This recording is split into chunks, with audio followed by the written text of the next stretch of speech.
You've reached the Signal Watch. Movies, television, comics, and more. I'm your host, Ryan Steens. Join me and our cadre of co-contributors as we examine cultural artifacts of the 20th century, boldly explore the 21st, and try to put it all in perspective. Stay tuned. We're gonna try to make this work.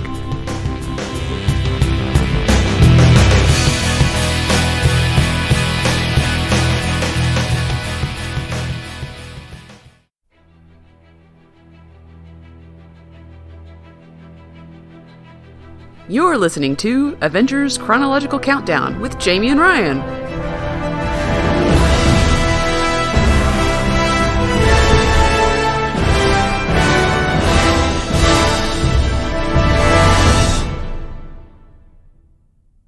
Hi, and welcome back to the Signal Watch. As always, I'm going to remind you that we do have a Patreon, which will help support the Signal Watch podcast. We have such luminaries as our own Amy D, who helps support the Signal Watch podcast. So thank you, Amy. We're going to start calling some of you people out and thanking you.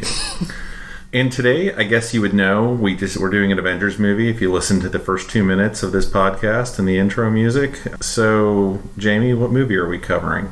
Ant-Man. You sound excited. No!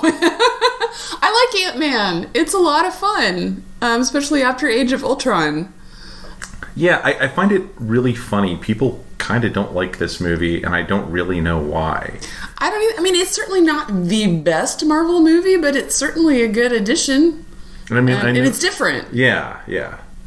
In a lot of ways. I mean, it still feels Marvel because they reference other things. There are characters that drop in, but it's its own thing. So I like that a lot. There has a lot of things I like in it. I like heist movies. Definitely a heist movie. It also mixes in very old school sci-fi into it. Sure. Yeah. There's a lot of science babble in here that they kind of just rush through so that you don't think about it too much. Yeah. So I was thinking about this a little bit. So I did a little bit of Googling before we recorded. Mm-hmm. So the Ant-Man comics appeared in about 1962, but Hank Pym first appeared in just kind of a sci-fi, maybe a little bit of a horror comic, Tales to Astonish, I believe. Let me see. Yeah, I got that right. And it was originally, he was a scientist who accidentally shrunk himself down and ended up in an ant mound. Oh, okay. And then later on that year, Stan Lee just loved Ant-Man. You can always find instances of him like talking about Ant-Man like here and there, and clearly frustrated Ant-Man didn't take off the way Spider-Man or other characters did. And I don't blame him. He has a lot of affection for the character. What's interesting about Ant-Man, and kind of in that context, is at the time there were a lot of movies about 4 or 5 years before that. And you see this a lot in comics, where a movie came out and then like 4 or 5 years later they need to do an issue and they're like, I don't know, just copy the Thing from outer space or whatever. Mm-hmm. Or some old pulp magazine. You see instance after instance of them basically ripping it off. And in this case, it was them ripping off the Incredible Shrinking Man, which had come out, and I have this written down, 1957. So it was about 5 years before that issue debuted.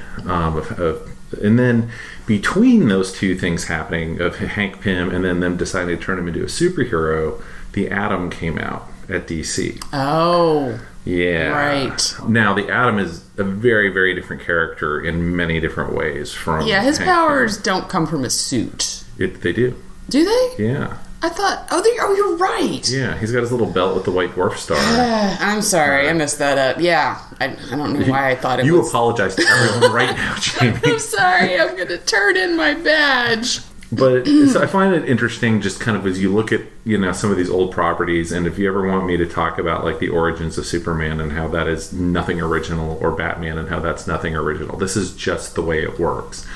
So then Scott Lang didn't actually appear in the comics until about 1979.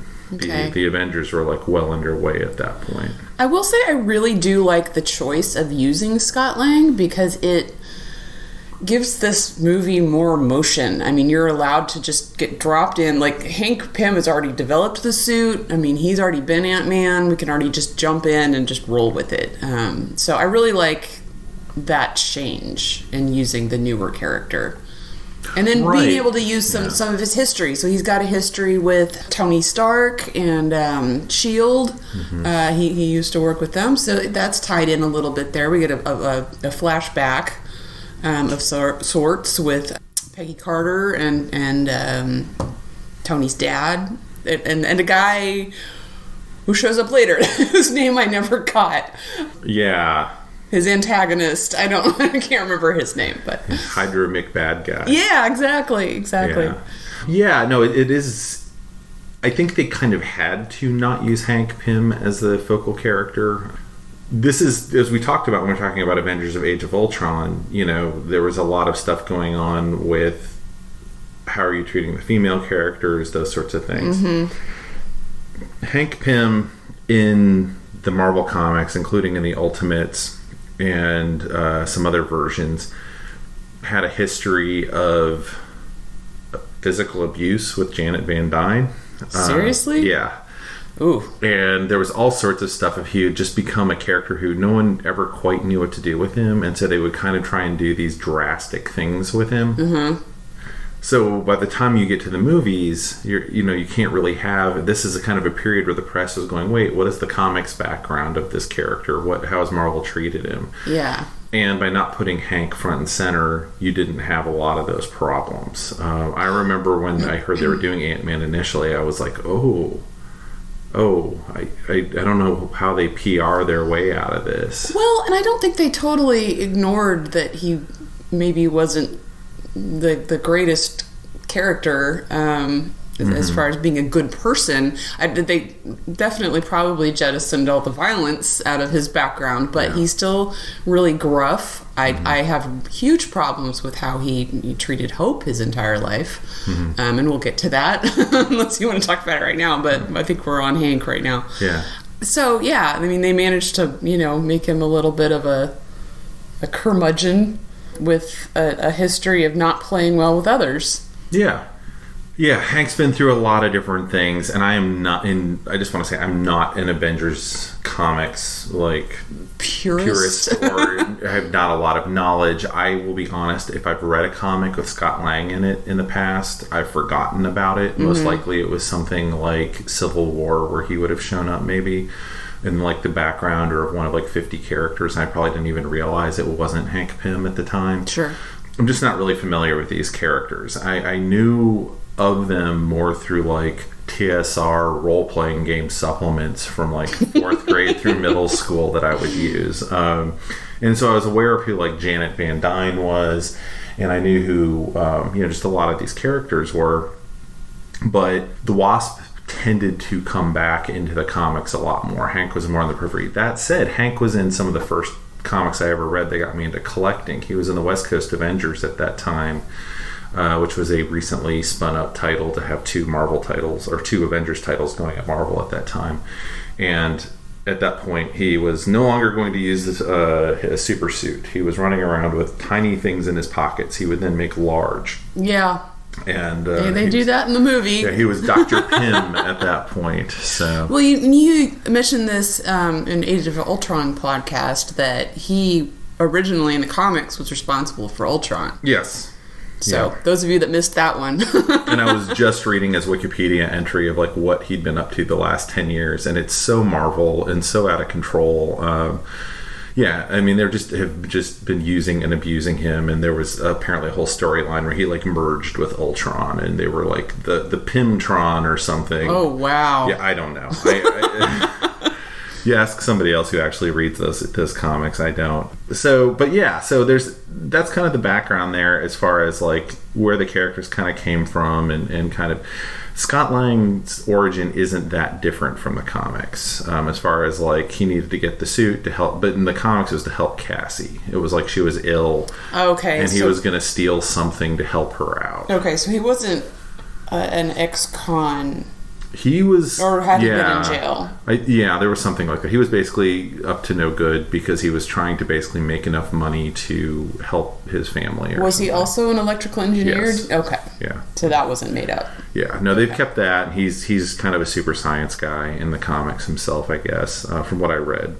Darren Cross, who becomes Yellow Jacket in the movie, only really appeared in the early Scott Lang issues as like a nemesis. He was not Yellow Jacket at this point. He was just the evil Darren Cross. Yeah. You mentioned when we were watching that you really liked this portrayal of him. Well, I like the actor. I like what the guy did. Yeah, they don't really give him much to work with.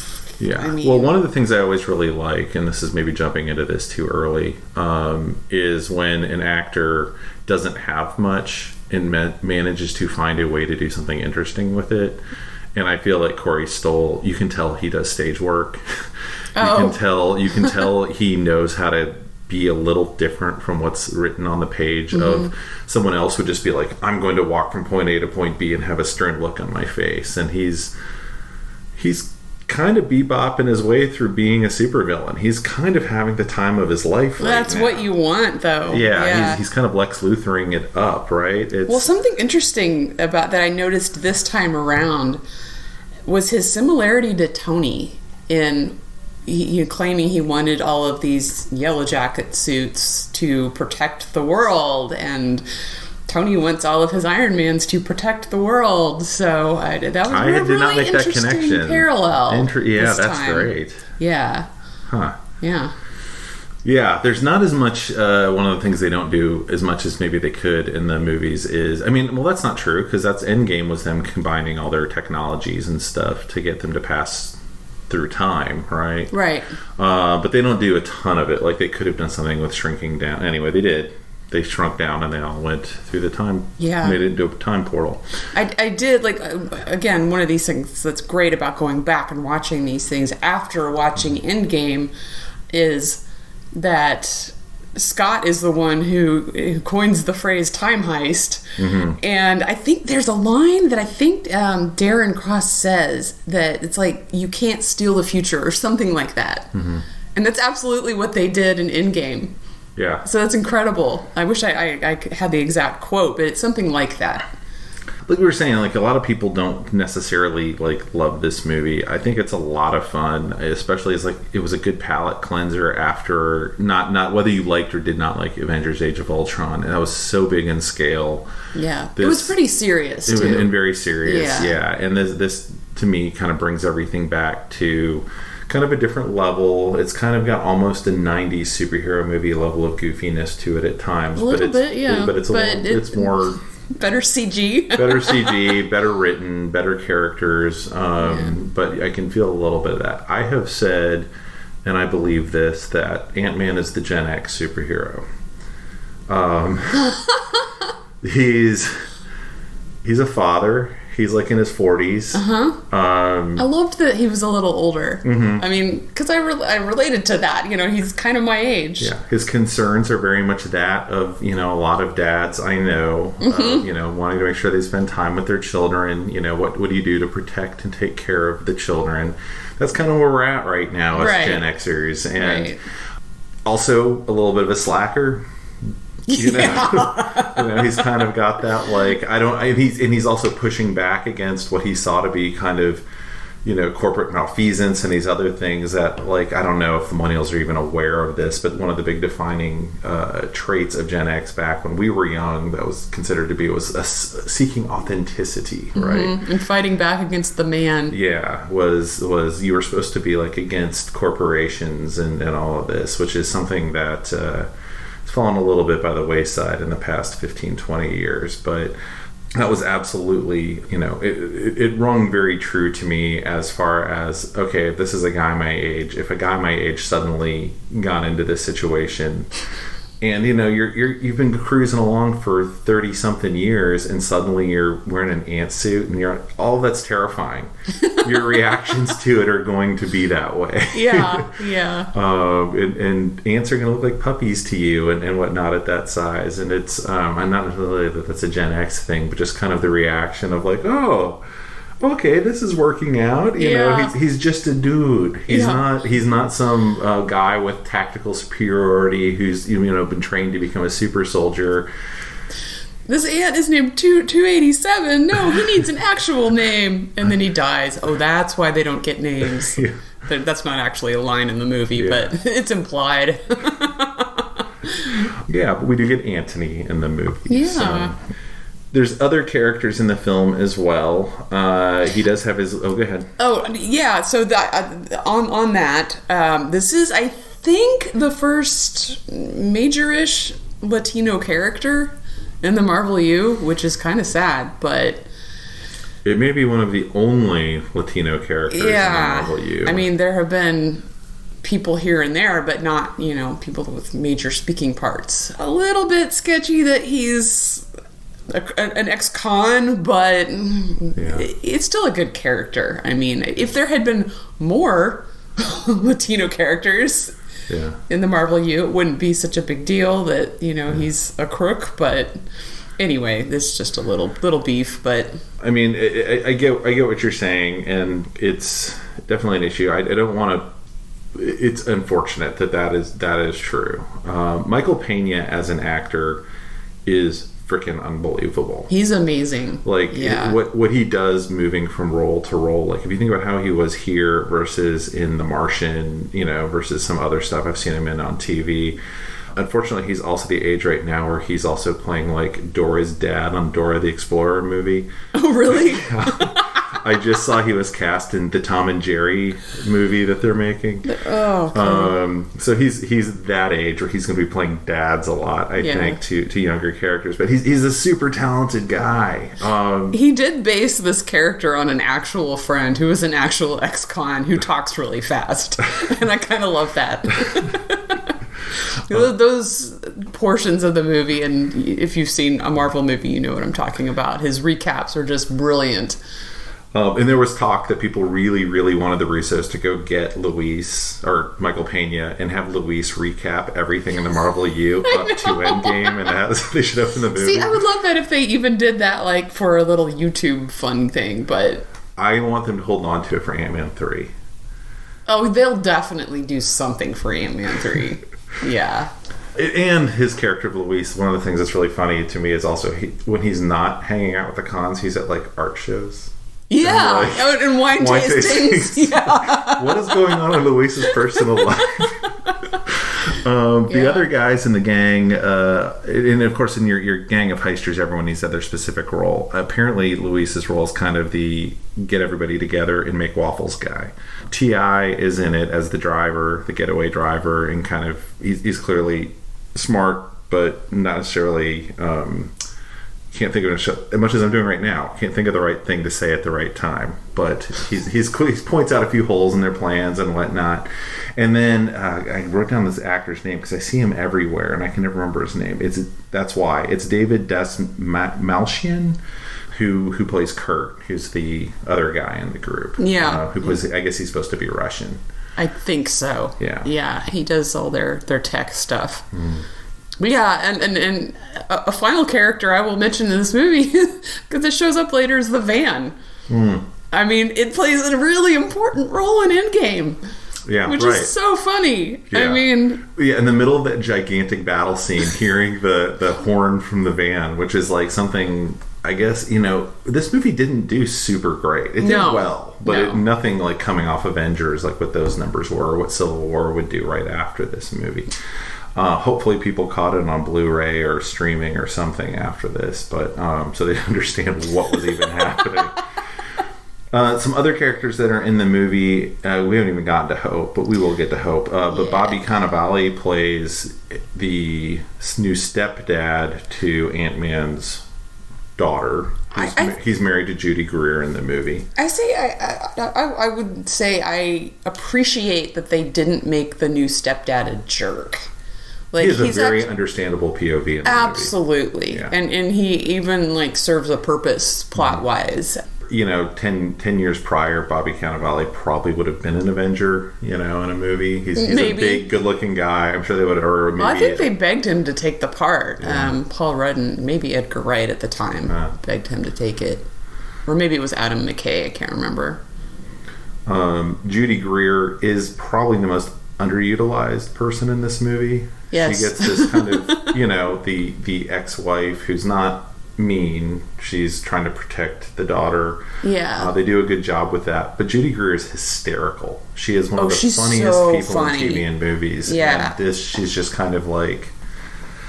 a mom who has some lines about you need to get your act together. Pretty typical stuff for Yeah, she's a little shortchanged, but it's not a very big role. But she's also getting some sort of Avengers money for. Yeah, I remember what I was trying to say. Not so much about Stepdad, but that this movie, and you've complained about this a little bit in the past, lives more in the real world than a lot of the previous Marvel movies and future Marvel movies. I mean, Scott has a normal life. He works at Baskin-Robbins after he gets out of prison. Just all these very common things that are referenced and that you get to see. Yeah, I mean, it's shot in San Francisco in the apartment/hotel room they're sharing. It's on the streets, and I assume this was really shot, at least exteriors, in San Francisco for certain parts. It seems like it, yeah. I did see, at the movie, this movie ended, it was not entirely shot there. No, actually, this was the first Marvel movie that was shot at the Pinewood Studios in Atlanta. Okay. Brand new, I guess. But they've shot everything there since then, I think. Or at least partially. But yeah, I mean, the plot is not super complicated. I mean, it's not, but it's fun to see like a different take on a heist movie. It's got like the structure of a heist movie, even so far as to have a kind of a montage-esque planning sequence and training sequence, but it's just fun because it's him with ants. Yeah.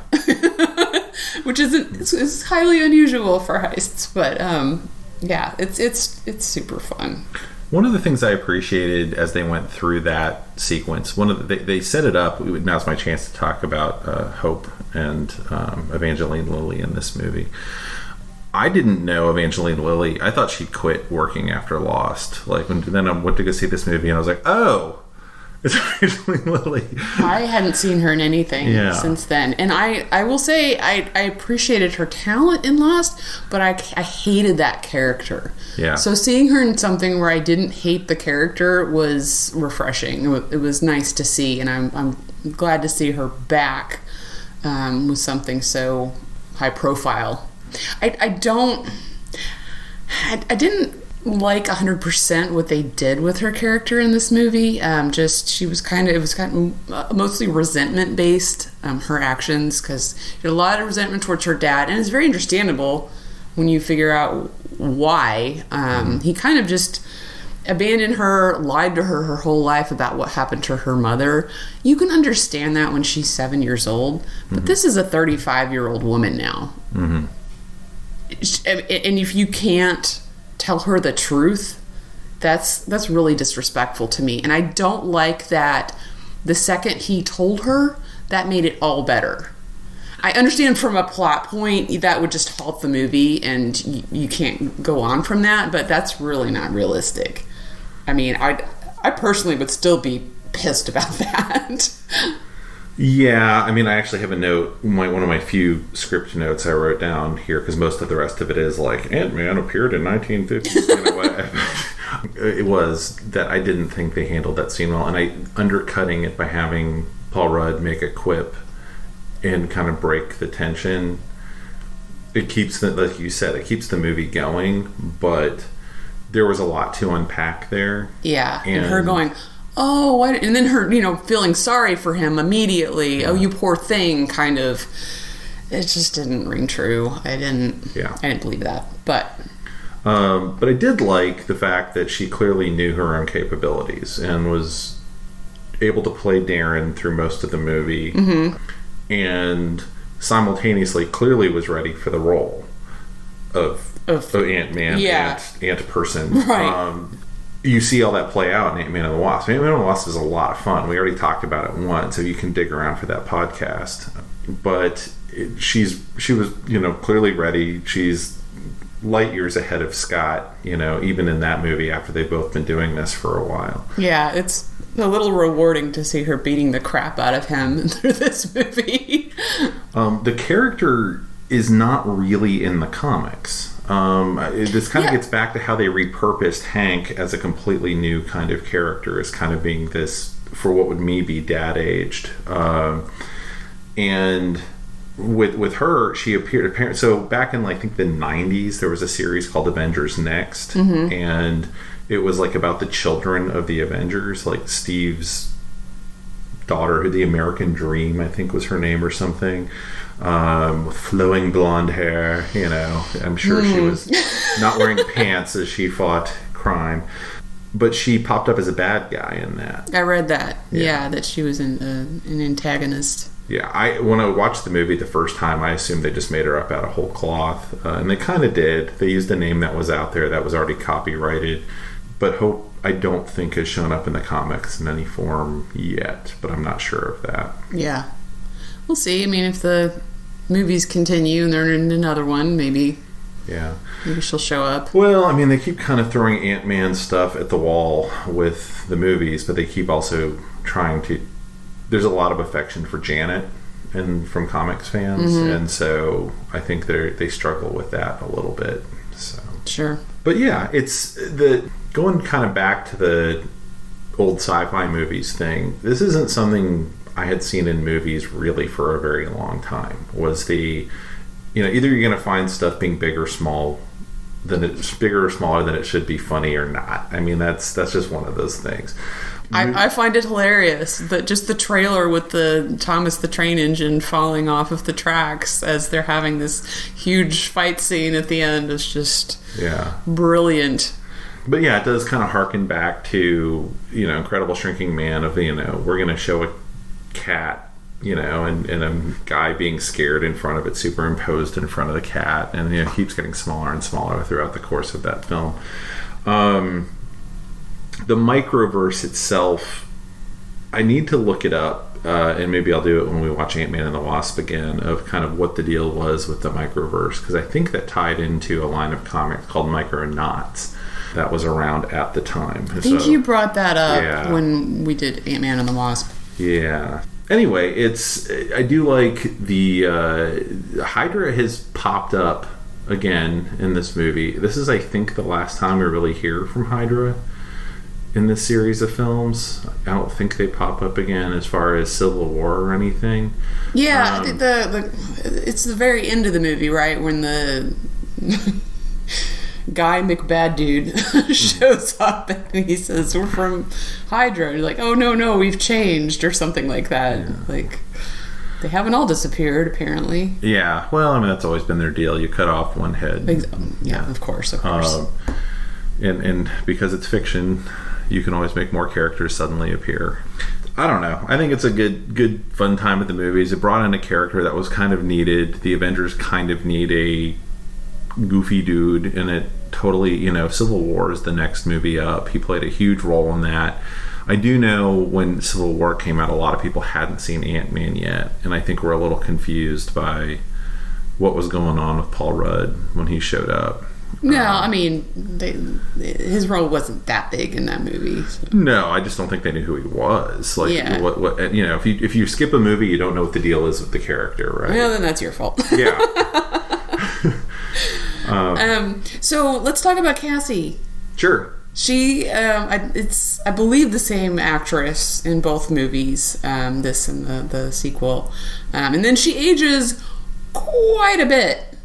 Mm-hmm. When he's gone for 5 years before Endgame. I was honestly shocked when she came to the door when he found her in Endgame, and it's like, is that supposed to be Cassie? Because she looks like she aged like 10 years, not 5. But anyway, this actress is so perfect. She's so cute. And I think I mentioned this the last time in the Endgame podcast, that they pick really good kid actors for these movies. I mean, she's so believable as just a normal kid, but she's still got some great lines, some great reactions, and she's just so supernatural and really great with... she's supernatural? Werewolf? Maybe. You don't know. I don't know. It's a Marvel movie. It's so great with Paul Rudd, and she gets a giant ant pet out of it. So that's very cute. Yeah, they definitely show she's got a lot of her dad in her. Yeah, she's not flustered by anything. I mean, that she's got a giant dude in a yellow jacket suit in her room, and she's not really even screaming. She's just looking scared. Yeah, and you can kind of imagine if they made this movie in a different context with different talent, they would have gone for this girl's going to shriek through the next 10 minutes of this movie. Yeah. Or keep going, Daddy, you know, like you see in other movies. Which maybe that's believable in the real world. I don't know. But it's hard movie watching. Well, it didn't seem unbelievable in this. It just meant she could handle it. Yeah. I like that better. There was a huge behind the camera talent change that occurred. And this movie does mark, to me, the end of Marvel even considering bringing in talent who are going to try and put their own stamp on a movie. This is the movie where Edgar Wright, who is well known for things like Hot Fuzz, Shaun of the Dead, he's done plenty of other things, and back in the day it was always with Nick Frost and Simon Pegg. I'm not sure that's still always entirely true. I think he did Scott Pilgrim also. I think that might be right. Which may be how he got this job, because that was a comic book movie too, kind of. Yeah, I mean he has a real knack and knowledge for sci-fi and comic sort of stuff. I think because he was involved with Spaced and some of that work as well. But he basically got fired off this movie. And I know to this day there are the Edgar Wright diehards. I have no idea what that movie would have been. I don't know what he wanted to do that was different. I think probably the one thing when you're watching the movie that you're like, that's Edgar Wright, is when The Cure starts playing. Oh, yeah. Having that fight. I know one of the things that changed was that Evangeline Lilly's role got a lot bigger. Huh, okay. And she was actually involved in some of her character development. So, yeah, I don't know what her role looked like before he left, but that was one of the changes. Or if that was even a reason, you know, it could have just been they decided later. Yeah, they were going to take a breath now that we're having a change. Exactly. Yeah, and I'm sorry for the people who love Edgar Wright. I mean, I enjoyed some Edgar Wright stuff myself. I don't necessarily have the same, you know, he's the be-all, end-all of comedy for us geek types. Same sort of affection for the guy, but, you know, he would have done something very much his own, but apparently for what Marvel was trying to do and to get in line for what they were going to do for the rest of the movies. And I think the proof's in the pudding for, you know, how that has actually worked out. And at this time, DC is kind of struggling with the same question, and they have publicly announced, we're going to go the other direction, and then we're going to let directors have their own vision for each of these characters. So we'll see how that works out for DC. If it's anything like the rest of their efforts, probably not very well. Not great. But, you know, you get a little bit of more consistent tone, I think, across the Marvel movies, starting with this movie. It's part of the post-Guardians of the Galaxy. We need to have more comedy. I mean, you won't see that as much in Civil War, but... Well, Thor Ragnarok was... Yeah, but I mean, after Civil War, I think they got a little lighter heading that direction until, you kill half of all of the universe's population. Yeah. So... I do like the comedy in this movie, the giant Thomas the Train Engine popping out of the house, and also the giant tank keychain popping out of the house, which I don't think I noticed the first time through, but when you know what's coming and you see him carrying around this little tank keychain, it's pretty amusing. Yeah. When you know what it is later, it's like, it's not a keychain. They vaporize a little lamb. That part was super sad and a little bit gross. Yeah, they also vaporize a human or two. They do. They do that first. That was I'm not sure I needed the little splotch on the floor. That was a little disgusting, but that's fine. It's fine. I honestly find it a little bit funny. Oh, sure. It is. But, just like, what are they going to do with the lamb? No. Yeah. I do dig the scene where after the PIM headquarters has been disintegrated or vanished, kind of, and they shrink it down after they've exploded it, where they're having the helicopter fight. And this is where you know Darren Cross is just totally out of control, and he's just firing his lasers every which way and ends up killing the pilots in his own helicopter. And they fall out and they fall into that family's pool, and and the family's just kind of, anyway, that scene is, I could put up with more of that. It keeps, as you said, keeps it more in the real world. Yeah. And there's a lot of stuff like that in Ant-Man and the Wasp where it's more like, what is going on? For people who are there are a lot of street scenes in that movie that are just brilliant. But the backyard scene, he gets the yellow jacket gets thrown into the bug zapper, which is one of my favorite gags of the whole movie. It also has Garrett Morris, very briefly. Oh, yes. Who played Ant-Man on Saturday Night Live. That was in a so classic funny. Sketch. Yeah. So it's great to see Garrett Morris getting a nod and playing along. So. Yeah, absolutely. We did mention before the flashback scene at the very beginning of the movie, and they used the de-aging technology on Michael Douglas. Mm-hmm. Not as great as the job they did with Samuel Jackson. I think it was still a process. Mm-hmm. But it didn't look terrible. I mean, he kind of looked like he did in Romancing the Stone, which was kind of weird. I was thinking his Wall Street era. Yeah. I was wondering if they used footage from that reference because of his haircut. Whenever they show him in one of these things, it's like when he's in Endgame in the flashback, that's his China Syndrome haircut. When he was, for that Jane Fonda movie. Oh, interesting. But, whatever. You should be able to do that with people. No, but I will agree. I noticed his eyes were totally holding still, but his mouth was moving around in that sequence. Yeah. So it was not all tied together. Yeah, that's very true. Haley Atwell aged very well. That's all I have to say. That's something else I was going to bring up. I find it interesting, and it may have been just the order that these movies were released that this happened, but somehow Howard Stark has been played by two different actors, a young one and an old one, and it was Dominic Cooper as the young guy and John Slattery is the older one. And you kind of have to wonder, why didn't they just old age Dominic Cooper up? Because they did that with Haley Atwell at least twice. So I don't know, maybe it was because his part was bigger. I don't. It's interesting because they are both in that scene together, John Slattery and aged up Haley Atwell. It's like she looks exactly the same because it's the same person, and he looks completely different. It's obviously suspension of disbelief, but yeah.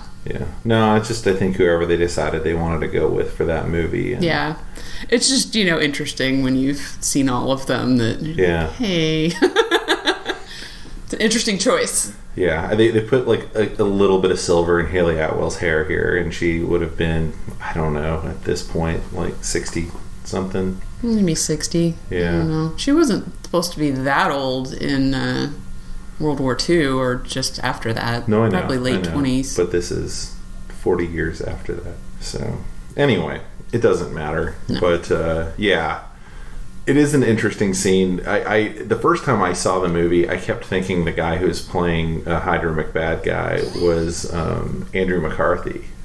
Really? Yeah, I just thought... You didn't look anything like him to me. No. I have no idea why I thought that, other than I was like, they hired Spader and then McCarthy. And then when I watched it on cable when I was working on a work trip a couple of years ago, I was like, that's not McCarthy. Why on earth did I think that? So I don't know.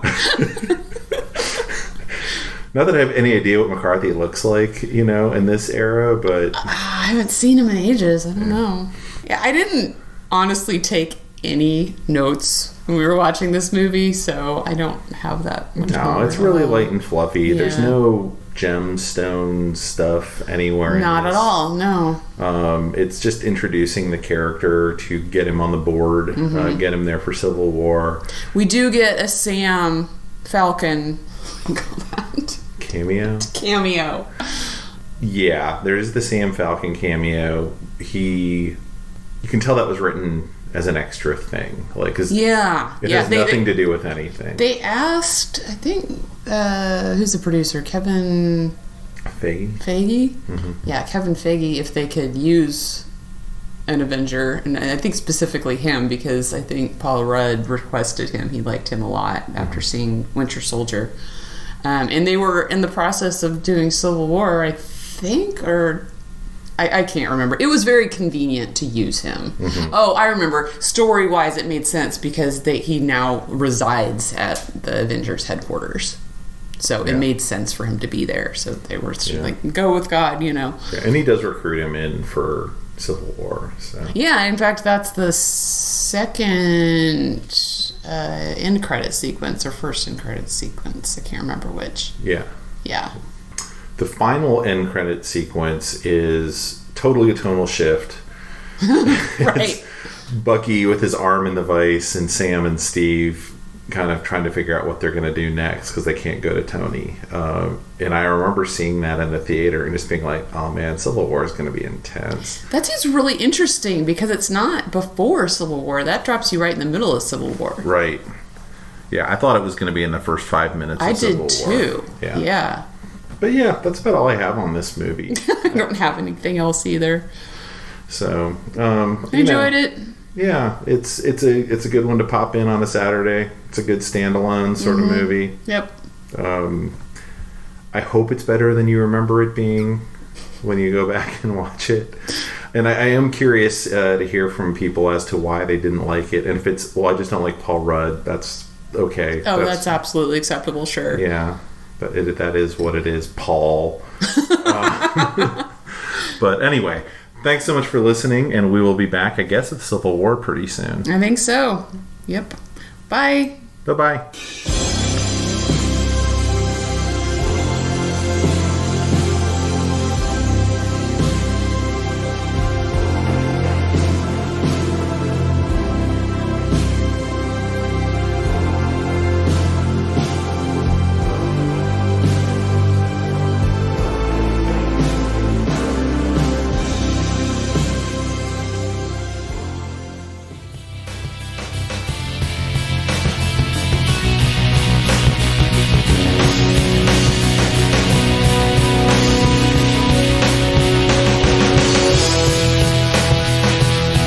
That about wraps it up for this edition of The Signal Watch, a production of the League of Melbotus.